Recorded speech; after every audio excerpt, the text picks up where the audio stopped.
think we're good on all fronts, but just. Are we good? 1, 2, 3, 1, 2, 3. Check, check. Hello, hello. Yeah. Okay, I'm gonna just start this thing. Good. That was a good clap, by the way. That was solid. So you had said something, and it when we were camping, because we went camping together. You said something, and in my mind, I was like, that's a good perspective. But then that helicopter parent, whatever, I want to stop calling myself a helicopter parent. I'm just a parent that loves my kids. So let's just, you know what I mean? You had said, what's the worst? Black Hawk Down, dude. You're coming in guns blazing. We're talking about Levi. If you've ever been to Yosemite, you've been there in the floor. Oh, yeah. So it's like, it's a controlled environment, yet it's controlled chaos depending on the season that you're in, like because the amount of just people, tourists so and people and stuff, right? So it's not like he's biking in the big city, but there's just a ton. So it's like we're sending it. He's like, we'll let the boys go and bike. And I'm going like, okay, I know how long Parker's been riding a bike for, and he picked it up quick. I have one son that picked it up quick and one son the bike is his enemy. It's his worst fear. And we're like, Levi and Parker, they're going to go and take the walkies and go be men and like go on your own journey. And Parker's like, what's the worst that could happen? Like falls down, breaks a bone. And I'm like, I guess that's a good perspective. It's like, but that is worst case scenario. And London said the same thing. They'll just walkie us. And I'm like, that is like the anxiety that came upon me of going like, oh, okay, yeah, sure. Yeah. He fell over, broke his arm or his leg or whatever, but they'll just walkie us. And this whole time I'm playing this scenario in my head, like driving or biking to where they are. You know what I mean? It's just like, okay, I get it. But that's the truth. It's like worst case. What's the worst case scenario? So when you said that with Parker at football practice, what's the worst case scenario? He passes out. I'm thinking like, yeah, that'd be traumatizing for me to see my son just like, whoop, fall down. But he gave it his all. He gave it his all. You know? He's learning. Well, and we already went through worst case scenario, right? Day one in Yosemite, my daughter drops her bike on her toe and end up in the clinic there getting stitches for her all day long. Yeah. It's like, okay, yeah, that sucks. But also at the end of the day, like, it's just, I'd rather her be on a bike, feeling independent, having fun. You know, I took her on a bike ride. We rode our bikes in Yosemite a couple days later, right, with her. Yeah. And then took her on a big bike ride yesterday. And I think it's like the world is big and it can be scary. But I think at the younger age that you can equip your kids to be able to face that stuff, the better. Mm-hmm. You know, while we were up there, it was funny. There was a moment where the kids were just kind of hovering, the older two, Levi and your son, Parker. And I looked at them. I'm like, hey, boys, I'm going to give you some money. I need you to go to Curry Village to go get hydrogen peroxide. But I had gone like an hour before and I knew they were out. And so I gave them some money and gave them walkie-talkies and they took off on their bikes. Yeah. Like exactly what you described. They came back. They're like, there's no hydrogen peroxide, but we got these random little toys or whatever they had gotten, some gum or something. And I'm like, how was the trip? And they're like, yeah, it was good. It's fine. Easy. Yeah. You know, like they're just comfortable, confident, feeling themselves. And I think that's such a fun part of being a man is that moment in life when, you know, you get to the space where your parents start giving you more freedom. And I don't know, you know, we might talk to older parents and they might have not felt the anxiety that I think we can feel around letting our kids out or go for a bike ride. Where do you think that shifted though? Because I glad you brought that up because I agree. Because I think about that sometimes. Whether the thought comes to mind, did our parents just like care less about us? So like I grew up in the era where I was gone down the street by the time I was like Parker's age, and when the street lights came on at the end of the night, I heard my grandpa whistle. And that was my cue to go like, oh, I got to go. And I could have been in someone's house down the street, dude, and heard that whistle. It was so loud and been like, okay, I got to go home. But like biking, and I had a huge neighborhood. So like the Sandlot comes to mind. We had a community pool in the neighborhood that we lived in. And we all just sent it like the neighborhood kids. And it was back then you didn't have cell phones. So I remember being at somebody's house and them getting a call on their landline. And it was my grandpa going like, hey, it's time for you to come home, or wondering where I am.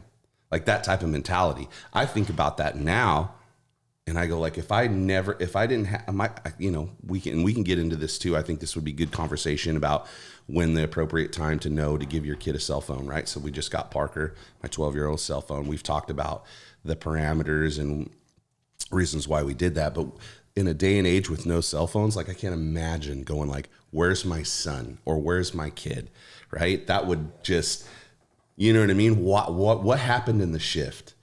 What is it? Because the world's always been bad. Terrorists have always been there. People that want to harm people have always existed. What is the shift that's happened in our culture, right? We had this conversation about generations a few weeks ago. What do you think it is? You have any opinions on it? Or I just love that you're talking about your kid going for a bike ride around the block and you bring up terrorists.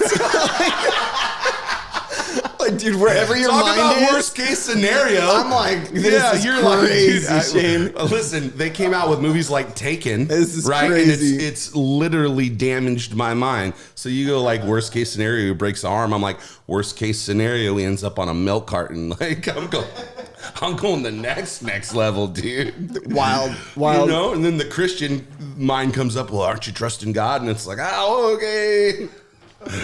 I'm all messed up. Still learning to parent. Two things come to mind why things shifted. One, we're not as close to our communities as we were. So you like said, right? Your neighborhood was really big, but all the kids would like descend on one spot. Your grandpa could pick up the phone and call a neighborhood family and they'd know where you were. And like, we just don't have that anymore. And so that sense of like connection and community, most people couldn't name like the neighbors that live in the 4 closest houses to them. You know, across the street, behind them, to the left or the right, like you pick a kind of a little grid. Most people couldn't even name those neighbors. And I think that shift, it ramped up in the 90s, slammed into us in the early 2000s, where you just don't know your neighborhood. And so there is like a sense of, well, I don't have any idea where my kid is. I think any parent is probably okay when you know a parent and you take them to that parent's house and you drop them off for a play date. And then, you know, you kind of have that sense of safety, but that little bit of wildness, specifically in the neighborhoods, just letting your kid go for a bike ride, I think makes a lot of people intimidated. And then the second thing, man, is like, there's so much data around this. Jonathan Haidt wrote a lot on this in one of his books, but you know, in the 70s and 80s, when TV was really ramping up and they were figuring out what makes people watch it, that's when they just started pumping out child abduction cases constantly on news. And it's like these things happen, but we start hearing about them at a lot larger rate. And so you throw on the news in the morning and you hear about a kid getting abducted in Milwaukee and you hear from California. Right. And you know, your anxiety starts to go up. And then the next day there's a kid getting abducted in New York City and you're like, oh my gosh, you know, my poor baby. Right. And like all these stories from far away feel really close to home. And so it created a sense of anxiety within a lot of people where it's like these far away stories. I don't know a kid that's been abducted. Yeah. I know a couple parents who want their kids abducted. You know?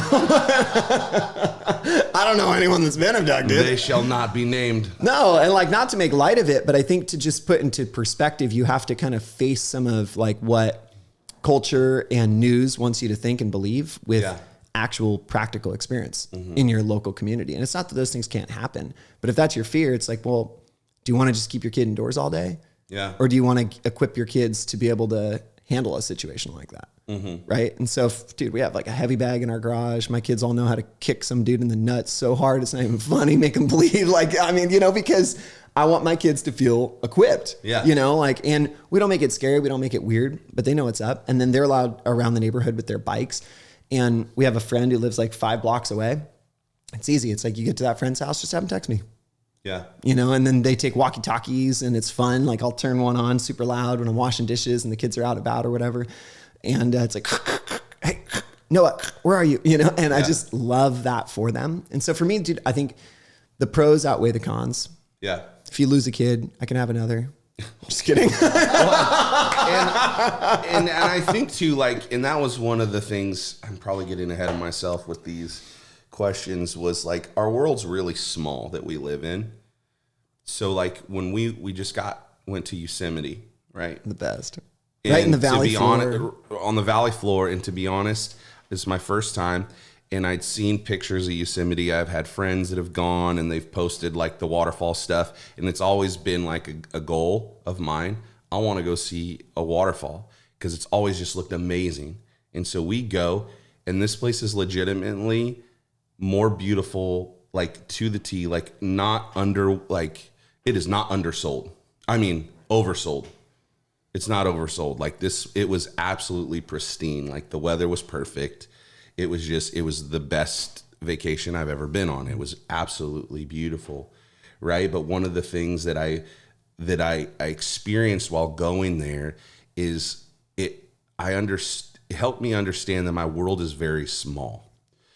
What I mean by that is, like, we can take the same route to work every day. We go to the same job every day.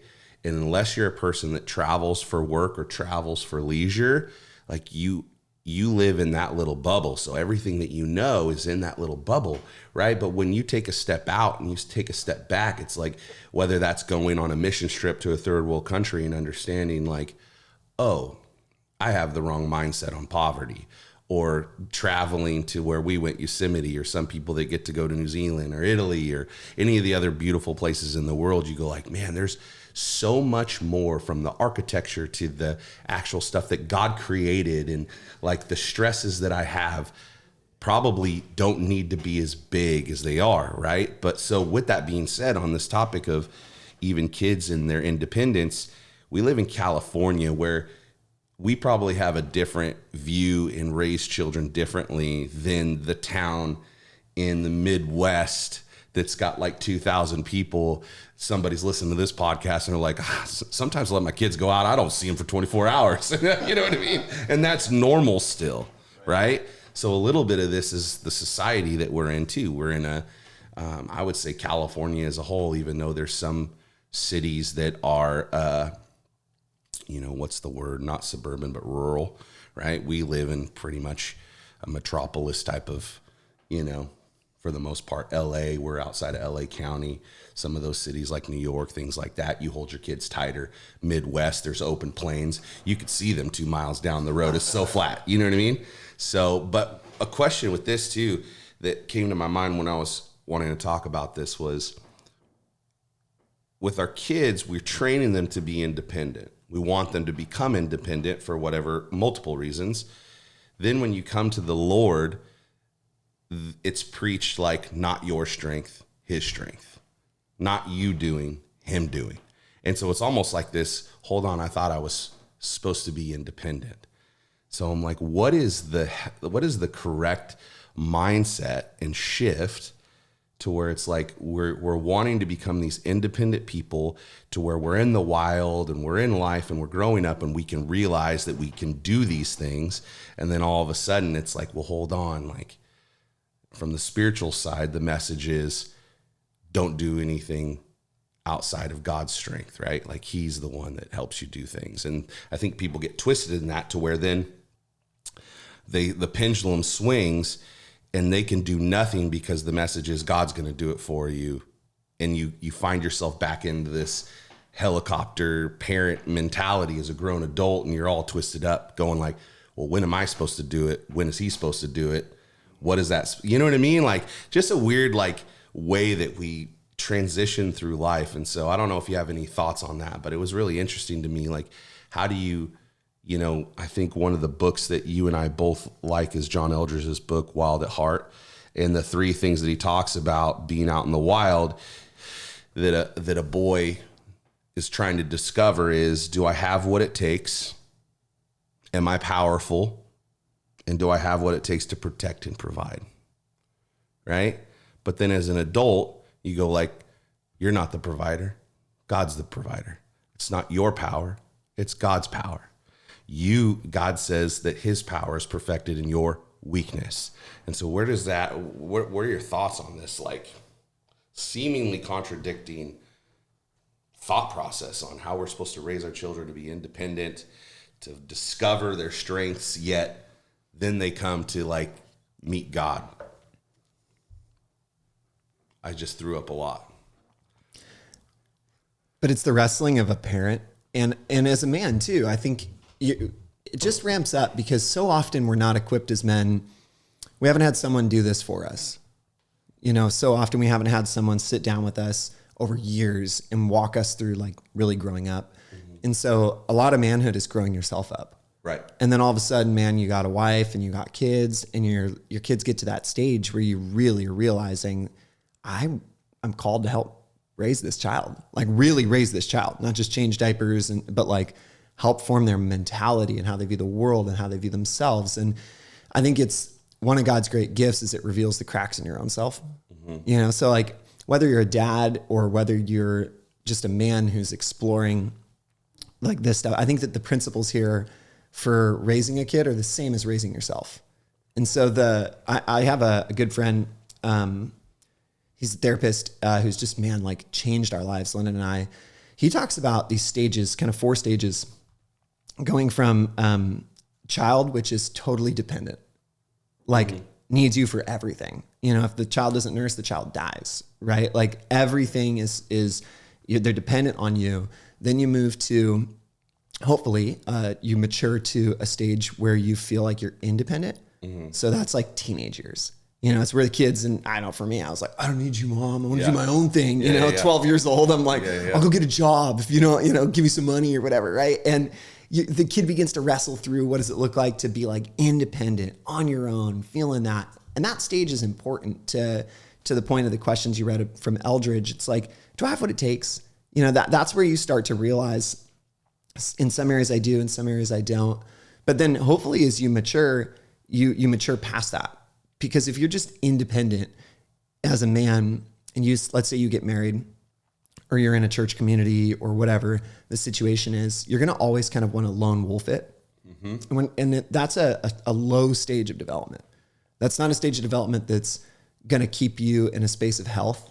But do you agree, and not to interrupt you, but do you agree that the majority of men are in this state in regards to like their emotional, like level of relationship, specifically with other men?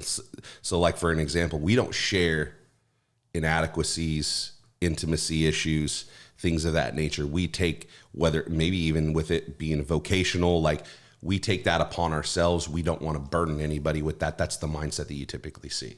It's a great way to explain it. It's just, it's me, it's mine. I need to figure this out on my own. And I think that it goes against a lot of the gospel teaching, but also just goes against a lot of like living in community and realizing that I think a massive part of manhood is choosing to live vulnerably in community, receive help from other men, whether that's wisdom or practical helps. You know, like so much of my 20s was me having to just humble myself and realize like, I have no idea what I'm doing here. And then finding a dad or finding another man that I respect or somebody who owns a business or whatever the thing I needed to grow in, going to them and asking for help. Yeah. That's moving from independent to more interdependent, which is the idea that, hey, I actually recognize that I need others to live this life that I'm called to live. So it's a huge step for a believer. It's where someone goes, how you describe, I can't do this on my own. I need a thriving relationship with the Lord. Like I need to be interdependent on God. I need to make sure that my relationship with him is tight, that my relationship with my friends is tight, that my relationship with myself is tight, that my relationship with my spouse or my children or my coworker, whatever. It's where you begin to realize that I don't want to live this independent life. It's not it's not one of the higher forms of being, of existence, like interdependence.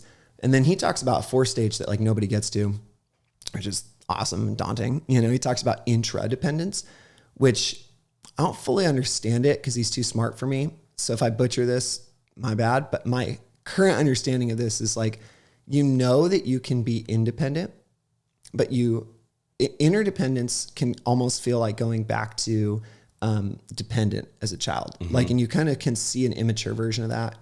I think that does express as like when a Christian will say, oh man, like, well, God's got this. It's all him. It's not me. Yes. And I look at that and I go, no, that's not true. He gave you these gifts. He gave you these skills. You get to have a sense of agency in this. Like you said yes. And God chose to work in your life and through your life, but he partnered with you. It's the same thing that we see with Adam and Eve, right? It's like rule the earth and subdue it. And then God doesn't just fill them and tell them like, okay, your body, I'm just going to control your body. Like you're some weird robot. Like God's like, no, you're going to do this. I gave you all the gifts. I gave you all the skills. You have a sense of agency. Rule the earth, rule over the fish and the sea and the bird, go do it. And I think too many Christians can just get to this mentality where they say like, well, God's got it. And then they just sit back and wait. And I think God is looking for partners. Right. Co-laborers. Co-laborers. Right? So this has been one of the biggest, I don't even want to call it deconstructing because I think like understanding for me the character of God is like it's been fluid. So there's been so many, constantly in the 18 years that I've been following Jesus, it's learning some of the things, going like, oh, I thought that's how it was, and then going like, oh, God's revealed that that's not exactly how it was, right? So like I was talking to someone the other day, and I said the biggest question for me in regards to the Lord is, and I think this might be across the board, is when do I move and when do I let him move? And a lot of people freeze in place and they stay in place because they have the mentality, because it's preached from stage as a blanketed statement, a generality, right? That no, it's unless God builds the house, you labor in vain. Again, the verse, his power is perfected in your weakness, everything that leads to this idea that God's going to do it. When in actuality, like, where does that, sometimes we could be literally sitting in place, waiting, right? And God's all going like, where are you, God? Where are you, God? Where are you, God? And God's going like, why are you waiting on me? I'm waiting on you, right? And so the biggest question that I wrestle with in the bigger things, like there's simple things. Like I was talking to this person the other day, like you don't need to hear a word from God that you as a man need to go get a job. That you don't need a scripture, you don't need a sign from heaven, you don't need 3 confirmations, like go get a job, right? There's those things that it's like, you don't work, you don't eat. Like you don't need to know, you just go out and you handle business. Now there's specifics in that where it's like, God, do you want me at this job? Or do you want me, I'm feeling this tug or I'm feeling this shift? Those are the moments where you go like, God, I want to hear from you, right? And I have taken the position so often in my life, whether it's vocational or relational or where I'm located geographically, and I've taken the I'm going to ask forgiveness approach, so I'd rather move than stay still and, get sucked in by the quicksand of life, right? And then, that's worked 50% for me. But there is this tug and this pull where it's like, you become independent, like you said, then interdependent, which I love because I think you and I are both huge community people. But then there's that pull of like, where does God, how do you figure that out? And I think for me, what I'm realizing, it's the only way to figure that out is, again, it sounds cliche and it sounds just basic, but it's like spending time in his presence. And then at some points, sometimes in life, you just got to pull the trigger. You know what I mean? Or you'll just find yourself, look at you. Oh, whoo, that's your wife. She can get through the do not disturb. It's a great setting to have. Oh yeah, dude. You need to answer it? No. She has no idea what I'm doing. Pretty sure I forgot to tell her I was on this. If she went through the do not disturb, it might be important. No, dude. Let me shoot her a quick text. Oh my gosh. Are the kids okay? Are the kids okay? Yeah. Seriously. Man, I was preaching once and my phone, I was put on do not disturb when I was preaching. And all of a sudden my phone rings and I make a joke about it. Same thing it just did. Turn it off, rings again. I'm like, getting a little uncomfortable. So I look at a friend and she gives me a head nod. She starts texting on and phone rings again. So I answered on stage. She's like, Levi just shattered his elbow. I'm going to go to the hospital. You should meet me there. So from stage, I'm like, okay, so this is what just happened. Amen. And we're going to break off into small everybody groups. in the room prayed for Levi. It was awesome. Groups. Yep. One surgery later, me hanging out in the hospital with them, had to have reconstruction. It was great. But you had a great point. I think I just want to close the loop on the interdependence thing. How I understand it, this kind of like highest form, is you have learned the skills to be able to make those decisions. You've acquired the wisdom to be able to say, okay, I know what God would have me do in this situation, this situation. You could almost live independently again. Mm-hmm. Whereas like interdependence can sometimes feel like you are an immature version of that. Feels like people are moving back towards dependence. Mm-hmm. Intradependence is when you have the skills to where the temptation could be to live back into independence. But it's saying I am choosing, even though I have the skills, to exist in community. It's less like need-based, like I need something from other people. And it's more like I'm a whole person and I choose to exist in community because it's good for the community. It's good for myself. Yeah. And so it mirrors more the Trinity. Like God didn't have to exist as 3 in 1, but he chooses to live in community. And Jesus, when he came, chose to walk intimately with friends. Right. He chose to enter into the world and find broken people and give himself fully to them, but he didn't need to do that. And so there's like a distinct difference that I think I am nowhere near interdependence. I don't think in almost any area of my life, but I know people who are, and it's their choice to enter in, even though they're at a stage in life where they're wise, they're mature, they've got their kind of life figured out and dialed. They've been walking with the Lord for a long time, but they know it's good. Yeah. And I think a lot of people, they can get to a stage where they're in community. Like, man, we see this, the data around this is so depressing that after COVID, the largest group of, we talked about generations, the largest generational group that left the church wasn't Gen Z, it was the boomers.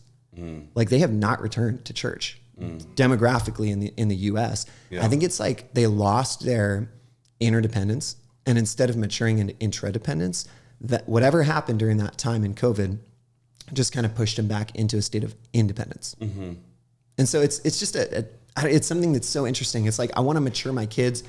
My son is just stepping from dependence into a little bit more independence. And I love that stage for him, but I'm also trying to, like, it's not these clear lines. So I'm also forcing him to be in positions where he has to be interdependent. Yeah. You know, whether it's on sports teams or whether it's, hey buddy, you're a leader when you go to church. You know, I want you to find the kid in the classroom in Sunday school that you know is new, and I want you to go introduce him and bring him into your friend group. And it's like just choosing to mature your kids through these stages. That's really good. That's really good. One of the things that and it's been true in my life as part of my testimony, and speaking of you get into the interdependent stage and you see people kind of float back into the independent stage, is that's one of the biggest tricks and pitfalls that I believe is like floating back into independence. So we kind of treat God as a marker of like something that we can achieve or definitively arrive at. Like my faith, I've arrived at faith. I have it all. So now, like, just like with kids, like where they learn all of these things to become independent, right? They finally go like, okay, Dad, I got it. You've taught me, or I've learned from my friends. I don't need help with this anymore. Whatever have you, cross the board. We get like that with God, to where we go like, okay, I understand Jesus, understand the sacrifice, understand the behavior modification stuff that I need to do. Morality is what I basically call it. You know what I mean? They're close cousins. And people are fooled by living for Jesus with morality, right? And we go like, I can do this now. And so now they live not in interrelationship or co-laboring with Jesus. Now I have you, Jesus, but I got this.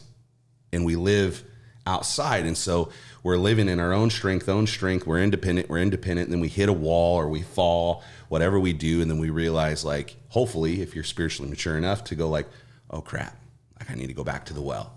And then we repeat the same process again, because we're not getting the fact that, yes, we're supposed to be independent, but we're supposed to be co-laboring with him. So independence isn't removed from the person, right? So this is where it gets like, when you get into the specifics, what that looks like for each individual, I think is, it's a tad different.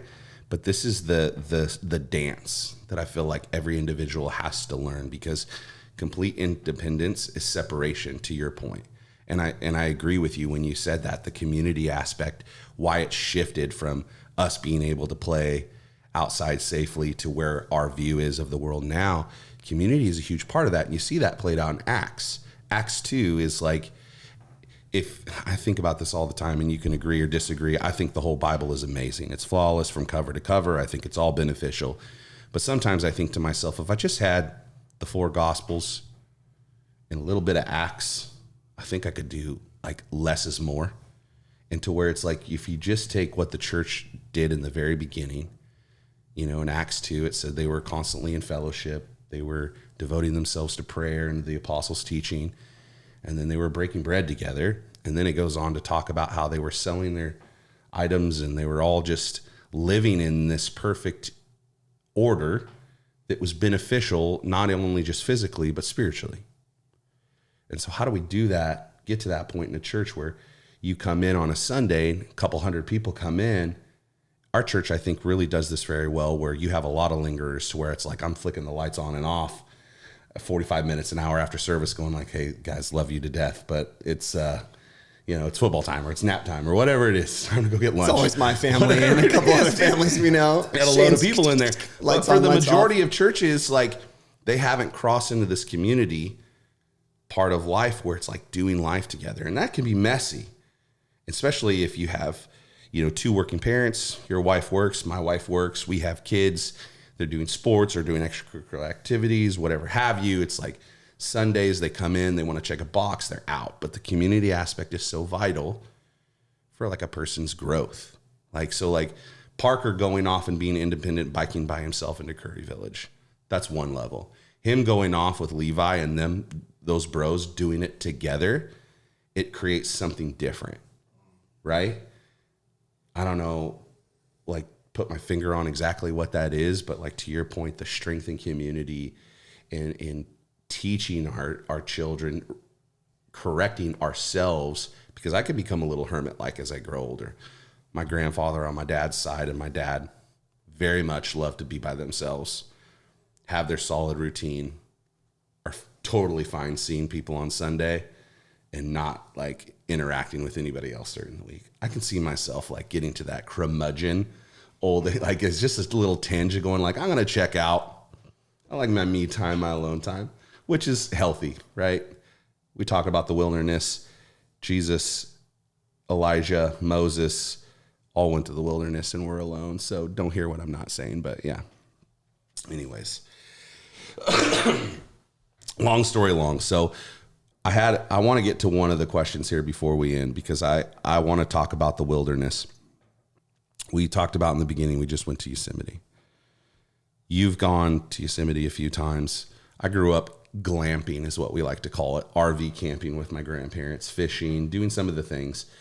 The question I wanted to ask is like, what is something, and we talked about this a little bit actually as we were camping, you posed this question, is like, what is one thing or something that you saw in your kids that, or yourself, that stuck out in a positive way that you maybe didn't see before from this camping trip, or being out in the wild, or any of your, getting away from everyday life experiences? What is something that you've seen as a positive result from that in yourself or your kids? Well, I love the wilderness concept in the Bible. In the Bible, it's called the eremos, and it like actually translates more to like the lonely place or the desolate place. And it's always a place of testing or revealing or strengthening. And how you said it was Moses, it was Jesus. Like, man, there's just so many times where someone's thrust into the eremos, into the lonely place. And I think I love getting my kids into environments where Yosemite is so packed. There's no way you could describe that place as lonely. Right. But it does remove you from normal life, and it reveals different things. And so, man, for my kids, I think I was just really impressed with, like, day one, my daughter, 4 stitches, first time getting stitches, and just watching her be so disappointed. Mm-hmm. Like the entire trip, she's just like fighting through having to wrap her foot, twice a day and clean her wounds. And like, she couldn't swim the way that's her favorite thing in Yosemite, is to throw on goggles and be in the water looking at stuff for hours, and couldn't do that. And then struggling through riding her bike again with her foot like throbbing, and me shoving Tylenol down her throat every 4 hours, and just trying to keep her going, and watching her. And it was her birthday the last day, right? And so she was so discouraged, but she would just keep rallying through. And so, like, we talk a lot, when our family values is like, Murphys do hard things. And so for her, that was a hard thing, an emotional thing that many times throughout the day, if we're doing something where she felt limited, she would feel the sadness of it. She's just the deepest little feeler. And so for her, I kept telling her, like, no, I am really inspired that you keep on pushing through. I know that you're disappointed. I know that you're sad, but you haven't stayed there. Mm-hmm. And so to see my daughter push through that. My son, we had our friend Dylan up there with his young son, Wes. And there were just so many moments I would look at my son, who's 10 going on 11, and he would just be like locked in playing with that little dude, or just tender to him. And we're about to have another kid, a little boy. And so just watching My son he's such a boy, but man, when he's around little kids, he just gets so tender so quick. And so I tell him all the time, I'm like, man, dude, one of the curses in the Bible is that you become a man with a hard heart. You know, you see that in Pharaoh, you see that like all throughout the biblical story is that someone's heart can get hardened. Yeah. And I just was telling him so many times, like, son, God has just kept your heart soft. And like, that is just so inspiring to dad because it's so hard to keep your heart soft. So those two things for my kids, just the resilience of my daughter, the tender-heartedness of my son around another young boy. And then for me, man, I think it was just choosing to keep going. You know, like how many times I was like, oh my gosh, dude, I got to stop and do this wound thing, or my daughter's melting down again. And it's fine because she's got a reason to, you know, and then it's like the constant go thing. Every time I'm out in the wilderness, there's like Yosemite is kind of one version of that. But if I'm backpacking or whatever, I love to push myself. And so I thought this trip was just going to be kind of like chill and leisurely, but I had to dig into my mental capacity way more to be like, okay, my daughter's not doing well. She is disappointed. I need to just sit with her in this, but also help her move through it. Take care of the wound thing. All right, now we moved campsites every single day that we were there. So it's like, okay, now we're moving campsites. Now we're making lunch. Now we're making dinner.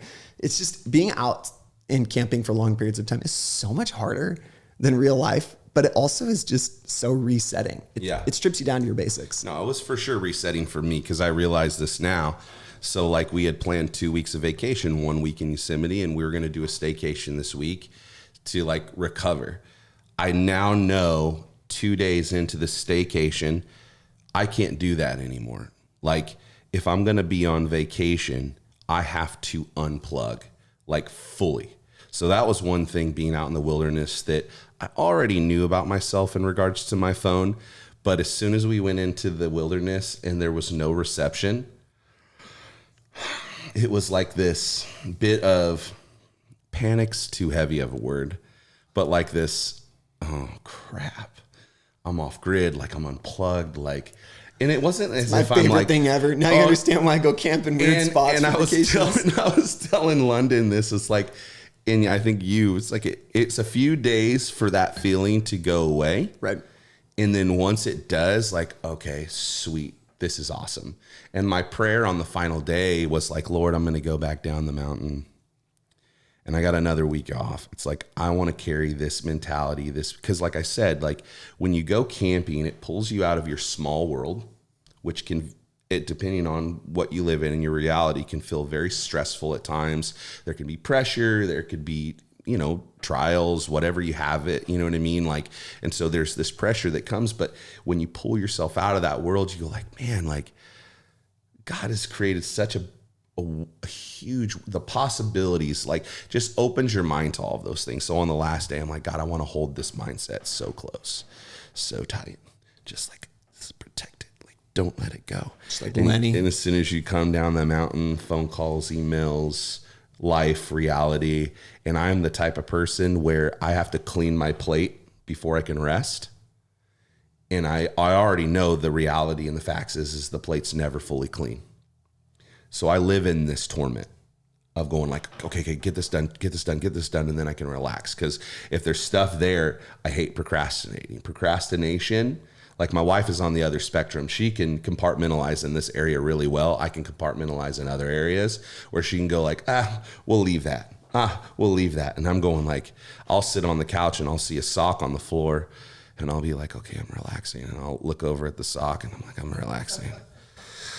And I'm like, okay, I got to get that sock. And then I go get the sock and I go, I got to straighten that pillow. And then I got to go do this. And then before you know it, I've been up. So what it revealed to me being out in the wilderness is like, I need to do that more. Because I really feel in our society, and I read statistics years and years ago, like, so they've probably changed since then, but I think it's still true, is the American society is always about the hustle. So like in the 40s and 50s, like it was like the American dream. You know what I mean? You lived so you could get the toys so then you could go on vacation. Now that's just, it's great thinking and great dreaming. So people live for that, but then they never take the vacation and live the dream. We're all about hustling. Whereas like in other countries, and it may not be true because these statistics were old. It's been probably over a decade now, but it was like what it was implying was like in other countries, it's quality over quantity. Here, it's like the person who does the overtime, stays later, does the extra work. Like every boss out there is like, here's the new thing. Here's this. We got to get to this level. And so you create this world where you're constantly working and you never get to rest. Where if we read the Bible, rest is literally one of the most important things. Speaking of the wilderness, Jesus went away to the mountain to get away from the hustle and bustle, right? This is one of the things that the Bible talks about a lot and how it's beneficial for our souls. And so staycation is not rest. Going out to Yosemite, like you said, it's hard work, right? In one way or another, but it's like we were resting out there. And then with my kids, like I said, I had Parkher who's coming he's almost 13. I'm seeing this side of him where he's wanting to be independent and do fun stuff. And I love it because he's so respectful, because he looks at me and he'll check in with me like, hey, Dad, is it okay if I go? And I'm like, yeah. And I'm walking him through it. I'm like, use your head. The people that are driving, when you're riding your bike, you always go with the mindset that they don't see you, right? Like just trying to coach him through it, and then releasing him like a dove to go do his thing and just be off. And just to see him, like, even on the rafts, right? When we're rafting down the river, dude doesn't want to stay with the pack. He's out in the very front, dude. He's like yards in front of everybody else doing his own thing. And then I have my son, Graham, who I'm so proud of him because he refers to himself as a homeboy. I'm a homeboy, Dad, which means that he just loves to be at home and be in the comfort of his own home, right? And with his toys and, you know what I mean? Like he has a show that he watches or his game that he plays, his Legos and all of the things. But to see him out there in pushing himself with the bike, like you saw this was a, how do I say this? Honoring my son. He was brave, but it was a process. And it wasn't that he didn't have the capability. It was like overcoming the fear of riding the bike through all the traffic. And to see him push through that, and like he had this moment where he was like breaking down, and he's just, I just want to make you proud, Dad. And I'm like, you know what I mean? But like to see him push through and to like get, to where at the end he's cruising on his bike and he's doing everything that I knew that he could. Right. And then floating down the river the first day we did it, after the end, he's like, that was terrible. You know what I mean? Because he's riding all by himself. And then the second day, he's like I have one son that it's at the very front and one son that's at the very back. And that's been my life with these two kids. It's been the story of my life. When we walk to a place, I have one kid that can't get there fast enough and one kid that has no urgency whatsoever. But to see him floating down and he had both feet kicked up and he's just literally had his hand on his chin as his tube is drifting in a circle, and he would get to these moments where he'd get out of the moving water and he'd just be stale. And he's like, someone will come and get me. It was awesome. There's one we're probably 60 yards away. I'm like, hey, Shane Graham, you just go, darn it. Swim back and grab him. I'm just like, okay, but to see both of them use, use their imagination to live in a world that's outside of their small world. Like, I think that's important. So like, I do long to one day probably take them on a missions trip. So their mentality of whether it's what they have, finances, way of living, like they just have a broader understanding that their world isn't the only world and that God is the same God in all of them, and then help guide them to put those pieces together, how that makes sense, right? We were talking the other day, we're going like, here's the names of God, and he's good, he's faithful, he's a shield. And I said, I want to pose a question. Like, this is easy for you to say that God is good and he's a shield in Western America, but you go to the third world country where there's the kid that hasn't eaten or drank anything in 3 days and is worried about the raiders that are going to come in, when they're going to come in next and pillage his family or take another one of his siblings. And that kid probably has a harder time just going like, yeah. But God, it is still true that God is the same God in all those circumstances. So it's like, just broadening their scope.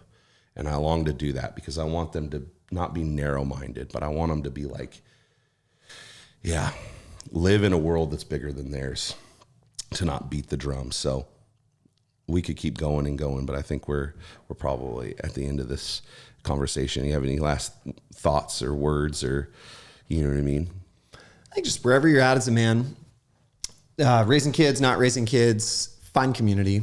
Just to go back to that. It's like, find community. If you can't find it, build it.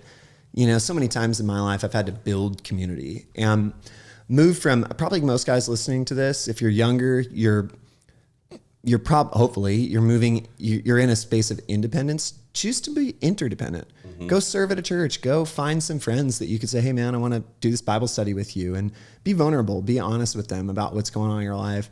And if you're at a space where, you've maybe want to go past that, it's like, hey, if you're at a stage where you've got everything kind of figured out, choose to give that gift away to other people. Like, move into interdependence and say, hey, I've got these skills that God's given me, and I've got this desire, and I'm not really living in community right now, but I'm going to choose to. I don't need to, but I want to choose to, because I want to image Jesus and the Father and the Holy Spirit, because I think this is like just the way to life to the full. Yeah. And then find moments, man, where you can get out into the wilderness, into the Ramos, whatever that looks like for you, where it's like, strip away some of your comfort, see what comes up. For me, this trip, you said something positive.